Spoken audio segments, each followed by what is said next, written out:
Jaya Gopijana Vallabha Girivaradhari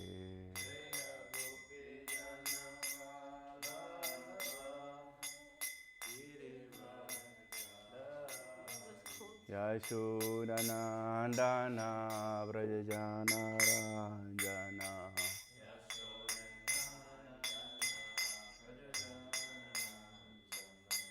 Yamunatira Vanachari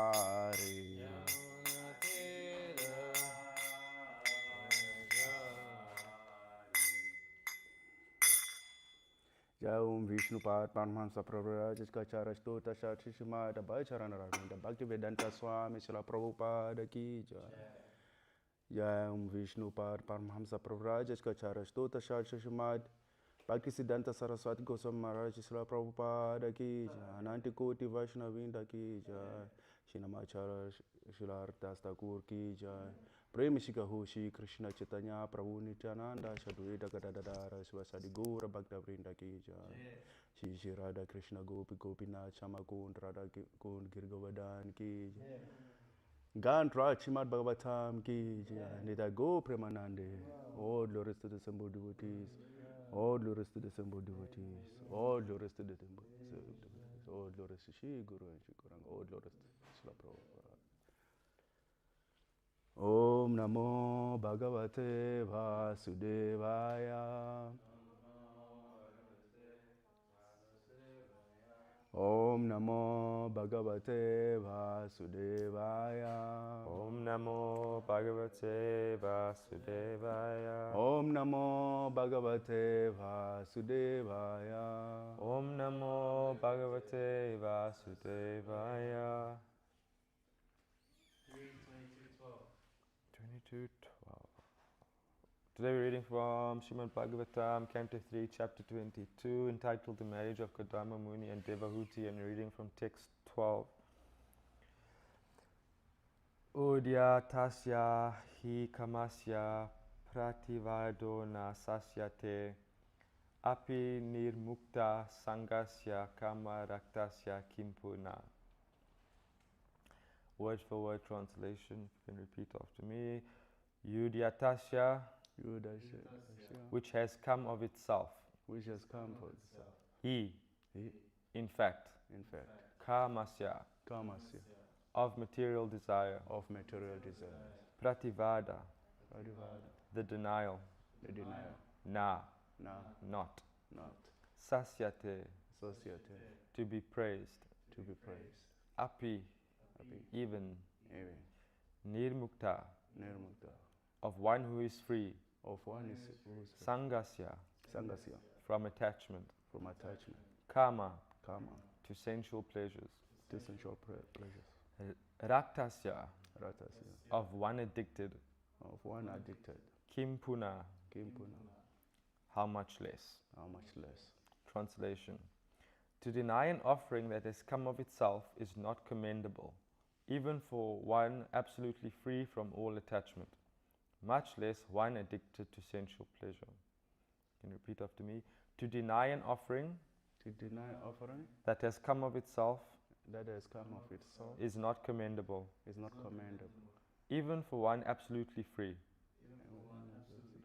from all attachment, much less one addicted to sensual pleasure.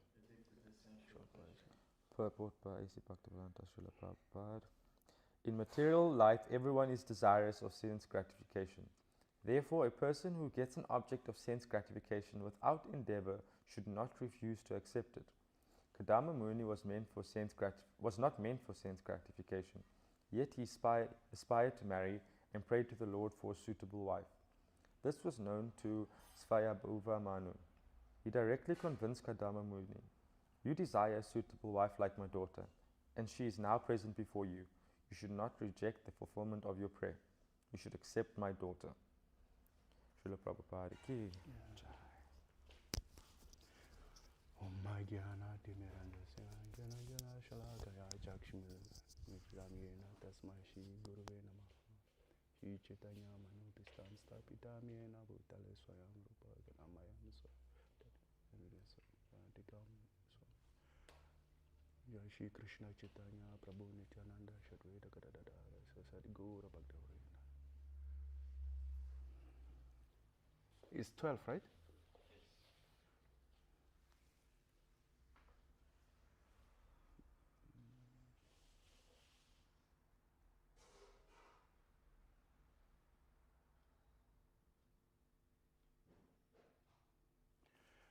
So, according to Vedic culture, when someone offers maybe charity or whatever the offering is not really a good quality to refuse gifts according to Vedic culture.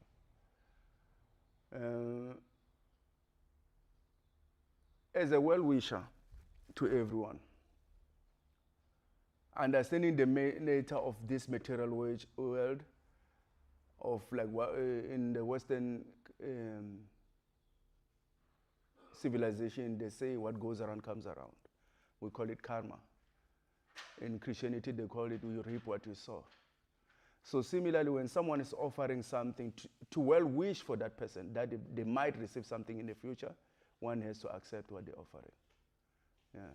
You might, maybe if you don't really need if you don't really need whatever charity it is or whatever they're giving, you might pass it on to someone who needs it rather than refusing. You accept and then you can pass it on to someone else. It is said even if it's like kind of sense gratification, even if you renounced, when someone offers something, you accept. Renunciation means that you also allow others to receive. So for them to receive, you have to accept. So they can get the opportunity to receive. So Krishna consciousness movement is not meant for, like I always said, it's not meant for begging. But when well-wishers give, we accept. And utilize whatever they give in Krishna consciousness. We might seem like beggars, you know. We go out and seem to beg, you know, like, oh, please give some donation. Yeah, but we're not really beggars. We don't beg, we give. We have actually greater gift than some coins they're giving, you know, or some note. What we're giving is far greater than that, because we're able to change people's lives with our gifts. Because our gifts are like transcendental to material nature. They're not in a platform of material nature. When you give someone knowledge about Krishna, knowledge about the goal of life, what is the goal of life? You're stopping someone to behave like an animal and give them something higher. I remember at some point, one time, it didn't sound nice, but I said to one boy, take one book and become a human being. And other people were there listening, you know, like, what do you mean? Take a book and become a human being. And I say, actually, you never find out until you take a book and read it, what I mean. I used to think I'm a human being as well until I read these books. And I realized, actually, I'm not a human being. So please take one and read and become a human being. Everyone was arguing, but that boy took a book because he was interested in becoming a human being. Yeah. So our philosophy elevates one from the level of an animal to human platform. And human platform is only meant for one reason, to get out of this entanglement of material suffering. If a human body is not utilized for that goal, then it's considered wasted. And it's very rare to get this human body. In Kali Yuga, they make it easy to get a human body. Because Krishna states in the Bhagavad Gita that whatever state of being one thinks of, when one quits his body, that state he attains without fail. So killing of animals is very, very prominent in this age of Kali. So most animals are killed by human beings when human beings are not supposed to be killing animals. Then animals will skip all these other species and take a human body, because at the point of death he was thinking about the human being who was killing him. That's why today you find human beings who behave like jackals, human beings who behave like cows and like animals. And you wonder, what kind of a human being is this? Just because this living entity skipped all species and gets a human body. But the consciousness is still that of an animal. People wonder why the population in the world is growing so fast. It's because living entities are skipping so many species just because human beings don't respect the laws of nature. They interfering with the laws of nature. And then they prematurely get a human body. These living entities prematurely get a human body when they're not coming through the right process. Simply because a human being doesn't care for the laws of nature. So when a human being comes to the level of transcendence, he understands the laws laid out by the Supreme Personality of Godhead. Krishna arranged everything properly, but the desires conflict with Krishna's desires. And one wonder why so much suffering. Suffering is there because of envy. We're envious of Krishna, therefore we're envious of one another. We see a living entity, it's supposed to be for my pleasure. They even say that these animals were given for us to eat, to enjoy. How is it given to you? It is said in the Vedas actually that the body belongs to the one who maintains it. When your parents are maintaining your body, then your body belongs to them. Your body is meant for you to act for their pleasure. People don't maintain animals. Krishna maintains animals. How is it given to them? They don't know how to maintain animals, but they say these are given to us. When a slave master has slaves, the bodies of the slaves belong to the master because he's the one who maintains them. Similarly, everything in this material world is maintained by the Supreme Personality of Godhead. So everything should be utilized for his pleasure. No one else. So one has to understand, me having this body and utilize it for my own pleasure, I'm simply a thief. Krishna says that whoever eats anything that's not offered to him is only eating a sin, because nothing is ours. Therefore, Vaishnavas offer everything before they utilize. This is the process of human life. There's so many so-called cultures in this material world. This culture, that culture, my culture, your culture. But there's only one absolute culture. Absolute culture means doing everything for the pleasure of the Supreme Personality of Godhead. When you look at the so-called cultures, they're accepted by one group and another group reject them, because they're not based on the nature of the living entity. People even fight for the so-called cultures. Everyone's supposed to behave and act like me and talk like me. If you don't talk like me, you don't act like me, you don't have the same color of skin, therefore, you're considered less than a human being. This is based on so-called culture, which is concocted. It has no absolute basis. It just creates this nature of being exclusive. I'm different from this person because I have this culture. Some of the cultures, they accepted involuntarily. The people who are practicing, they don't volunteer, I want this culture. Simply by being born in a specific place, you have to follow that. If you don't follow, you're considered a rebel. So when one comes to the level of human life, only accepts one culture, which is presented by the Supreme Personality Godhead himself, which is not concocted, is according to the nature of a soul. This culture cannot be taken away from the soul. It doesn't matter where one is born. There's no disqualification for any living entity. All living entities render some service to someone.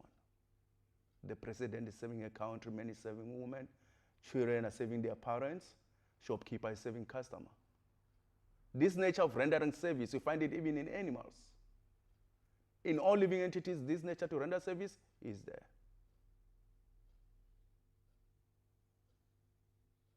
When one understands how to render service, just like when you want to save a leaf of a tree, you don't pour water to the leaf, you pour water to the roots. So when one renders service to the roots of everything, Krishna, the Supreme Personality of Godhead, then one understands how to render service. Any service rendered to something else, there's never satisfaction to the server and the one who's being served. There's never satisfaction. You're saving the limbs of your body, you're saving your senses. Your senses don't say, oh, you know what, the whole of last week, you served me, take a break. Your senses are always demanding, render service. You are not satisfied, the senses are not satisfied, ever. It will never happen because that's not the nature of rendering service. You serve your parents, your nation. Actually, sometimes when you're rendering service to a wrong master, the same master can put you into trouble. We have heard of lots of people who are rendering service to their communities, nations, accused of ridiculous things, even though they're trying to help out to serve. If this service is not rendered to the right source, it's totally a waste of time. It's simply entanglement. You're just entangling yourself more and more instead of freeing oneself.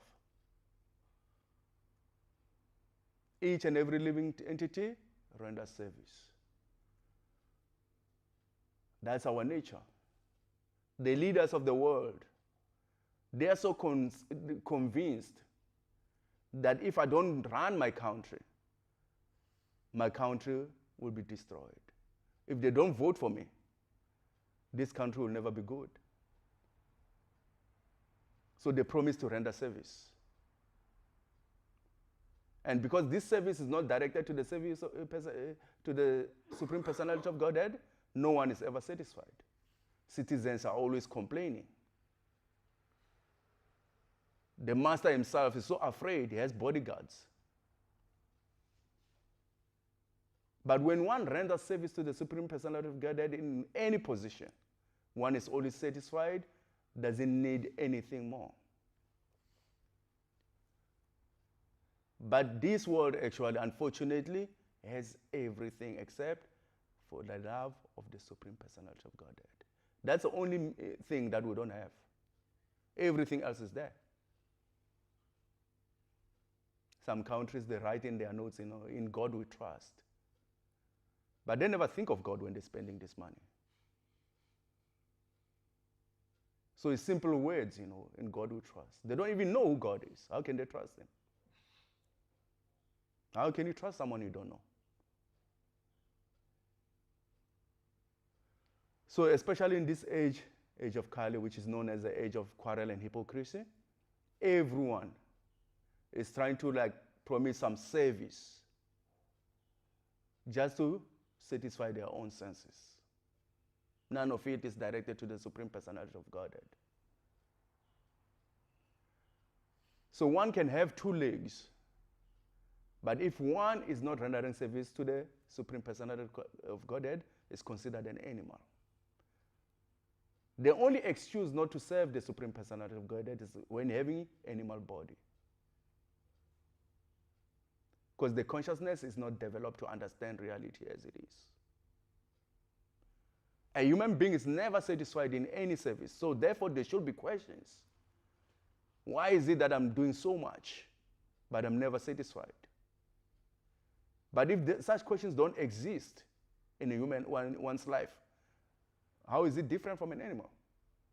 You can see that you're working hard every day, but you're never satisfied, and still you don't question. What kind of human life is that? You don't want to die, but death is approaching you at every moment. There's no question. Why am I forced to die? Who am I? Why is it that all the time my body is giving me challenges? How do I end this? If these questions are not there, one's just like running so fast to hell, not considering actually that something needs to be fixed. Something is not right. If a human being doesn't do that, it's not to be considered human. A human being, a so-called human being who's not interested in religion is not to be considered human. It's not to be considered human. It's simply a waste of human body. Because human body is only meant for that purpose, to realize oneself and realize the supreme personality of Godhead. Krishna is so merciful that even though we're not interested, but he still gives a religion. He fulfills all desires. But we don't have a desire for religion, but he still gives. How more merciful can one be? These people are not interested in you, but you still show love. You try to guide them back to you. Even though they keep on running away high speed, without knowing where's the destination. Everyone is running. You look at the cars today, some of them like 320 kilometers per hour. But where's the destination? No one knows the destination. We just want to run fast. You run fast to one direction and you run fast back to the same direction you came from. Where is the intelligence? This is what human society is interested in today. Just running. Nobody cares for destination. Where am I going? What's the reason I'm going there? One truck is taking some biscuits to Johannesburg, and another truck is taking biscuits from Johannesburg to Cape Town. Why can't they just exchange recipes? Simple. But that's not their concern. Their concern is to run. Just keep running. Whether it makes sense or not, just keep running. You can even hear outside, actually, the cars are moving up and down. They do this every day, run back and forth. It doesn't matter that I'm running back and forth every day, but I'm never satisfied. It doesn't matter to them, as long as if they're running. We're living in a running society. The only concern is to run. No concern for the goal of life. Why exactly am I here? Why am I forced to die? How can I end this suffering? I'm working for my family, but they're never satisfied. Nobody's concerned about that. They just chewed the whole time, chewing the same thing over and over, expecting different results. Where is the intelligence? So Vaishnavas are so merciful that even though these people are not interested, they have the same desire as Krishna. Just like when you take an iron, you put it in fire, it gets all the qualities of fire. So because Vaishnavas are always thinking of Krishna, therefore they have the same quality with Krishna. Even though these people are not interested, I'll burn under the sun. I'll go out in a great cold just to help these people stop their suffering. But still they are not interested. Thank you very much. Any questions? I have a few minutes. Yes, Prabhu. This chapter, this verse, it was talked about Kardama Muni and how he got a blessing from Krishna, right? Like he got his wife. And it's something he prayed for, and he was going to use his wife in Krishna consciousness, right? And he waited, long. He was like quite austere, and he waited long for him to get his blessing. Now I know sometimes a lot of people think that if you become a Hare Krishna, you must renunciate, you must go live in the ashram and give everything up. But this verse just showed us that like you can pray for something and Krishna will give it to you. But now my question is, what happens when you pray for something, right, and it doesn't come, and Krishna's asking you to be more patient and patient, but you somehow, you give up on this desire also. Like, what do you do when you're wanting something, even to use in Krishna consciousness, but Krishna's not giving it to you and you're getting impatient? I don't know if Kardama Muni ever prayed for a wife. I don't know, maybe I missed it somewhere. I think Devawut is the one who was looking for a husband, and the father arranged. A saintly person, a godly person doesn't ask God for anything. They only accept what God brings. That's the nature of a pure devotee. Kardama Muni was just meditating, performing his bhajan. And then Devawut was told about him. And immediately she desired for him as a husband. His only concern was Krishna consciousness. Yeah. Just like the verse tells us, actually, when you offered something, even if you are renunciate, you have to accept. Yeah, so Kardama Muni was not looking for a wife, but because the wife was offered, he accepted. Actually, he was not into sense gratification. Even the verse here says like, the Purport tells us actually that he never desired for wife. So, I don't know, maybe I missed the point where they say he was desiring for wife. Is it there? Huh? He desired for wife. Yeah. Oh, okay.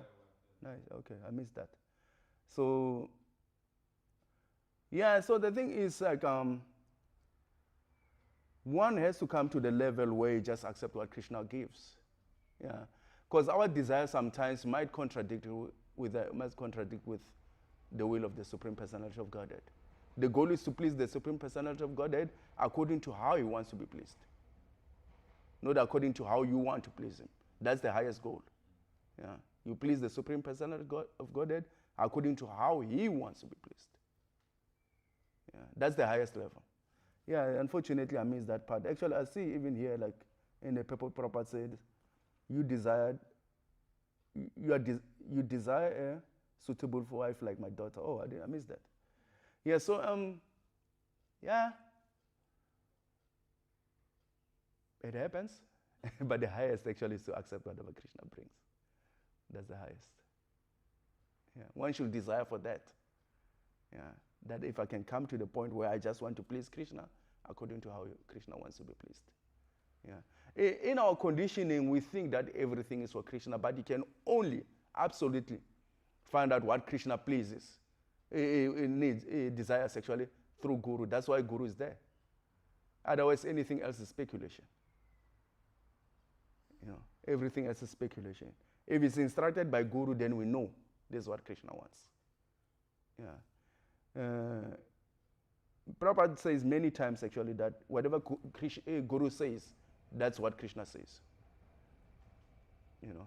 So like sometimes because of conditioning, we have our own separate desires. It happens a lot, especially in the beginning state. Yeah. But Prabhupada's desire was that all his disciples, all his followers must come to the point of pleasing Krishna the way Krishna wants. Hence, we're learning more about Goloka Vrindavan. That's where the highest elevated devotees are. Nobody's higher than them in every sense. So that was Prabhupada's desire, to go there. So to go there, if you don't want to contradict the nature of Goloka Vrindavan, you have to come to the point where you want to please Krishna the way Krishna wants to be pleased. Yeah. Otherwise, you cause lots of problems there. If you ever enter with the desire to please Krishna the way you want, you might cause lots of problems there. They don't have that nature there. There's an example of when Krishna was in Dwarka, he had some headache, some problem, and he wanted dust. All of them, they refused. But when they went to the gopis, immediately the gopis gave, because that's what Krishna wanted. They didn't think about, this is like this is like that, like all the so-called morals. The thought of like what Krishna wants, we give, whether it makes sense or not, whether it's moral or immoral. Yeah. We also look at Prahlad Maharaj.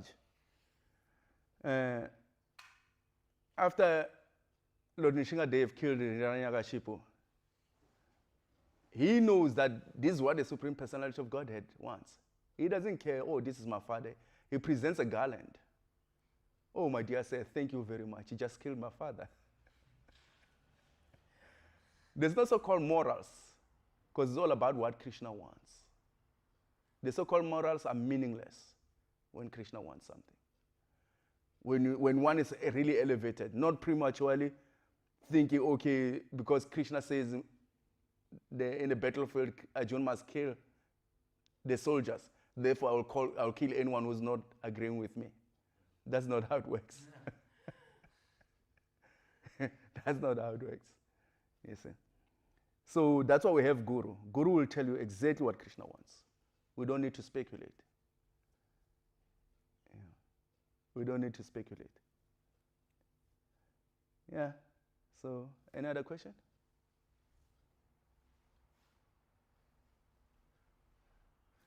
Yeah, sometimes it happens, once you do service, and then they're thinking, you know what, if I can get a car, I'll do this service. If I can do this, if I can get some money, I'll do that. Actually, none of devotional service actually needs all these things. Like for me as a preacher, if I think, oh, if I get a car, I'll go and preach. Therefore, I'm not a preacher. Because the preacher only needs a person to preach to, that's all. Where does the car come in? And never in my life, I've been preaching for some time, I never in my life try to preach to someone and they ask me, where's the car? What you're saying is all good, but where's the car, You're speaking so nicely. How much did you raise to preach to me? A preacher is only looking for a person to preach to. Otherwise, everything else is just material desires. If a car is needed, Krishna himself, Krishna is a person. If a car is needed, Krishna will bring a car. But the desire of a preacher is to have people to preach to. That's all. That's all a preacher needs. When Prabhupada went to the West to preach, he had no money. But look at how successful he was. His success is still expanding. Because his desire was to please Krishna.